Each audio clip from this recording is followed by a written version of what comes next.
Grand. Thank you. Good morning, Mr. Bobby. Good morning. Happy birthday, Neely Fuller. My question for Neely Fuller is, can he give us some advice on how to maintain to live like as long as you have managed to live on this planet, Neely Fuller? And by advice, I mean like, what's your daily diet? What kind of vegetables and fruits do you consume? And just stuff like that, because I'm from South Central, and I live in a food desert, so it's really hard for me to eat healthy. I'm just now beginning this journey, so I would love to hear some advice from you. Well, the best that I know is just what people say. I have no knowledge. I'm not, a nutritionist, nowhere near that. And my diet for most of my existence was what you call the typical Negro Southern diet, just sopping up a whole lot of grease and gravy with a biscuit and some cornbread. And I found out later on, much too late, that, that wasn't healthy at all. That's slave food. Chitlins, what a lot of black people say, and, and a lot of greasy barbecue. Oh, yeah, it tastes good and all that, maybe. I don't know about the chitlins. I never did like that, but a lot of black people did. But that is what you call slave food. That's what people threw away.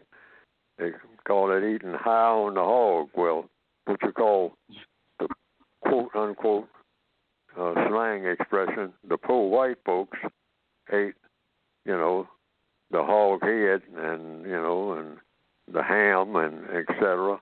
Then they'd looking at the chitlins and say, well, I'm not going that far. I'm down to the hog anyway. I can't get first-class steak, so I eat hog because it's cheap.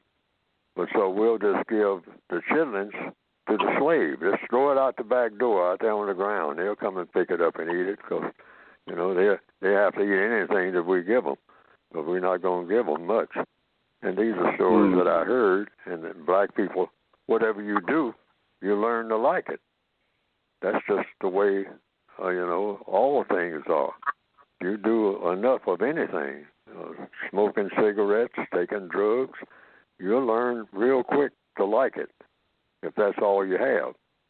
But in answer to the question, I try to, and have for the last 20 years at least, kind of real late, I try to stick to everything that's healthy.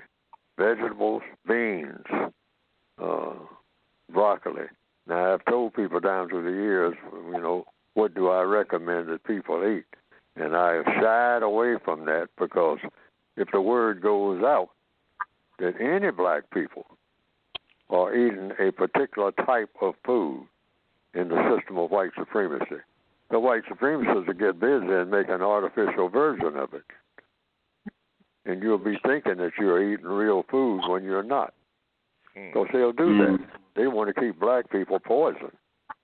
So I am very cautious in recommending anything. If I say that all black people should eat broccoli, the white supremacists will take a look at that and say, we don't want any healthy black people in mind or body.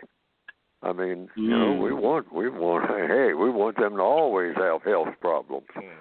So we will sell them the broccoli, but we'll make sure that the broccoli is poison. That's how they operate. They don't want black people to ever amount to anything ever in the future. They want to keep us the way that we are, unfortunately. And the way that we are is the way no people should be. Yes. Black people, another thing, while I'm saying all this, black people should stop bragging about the way that we are.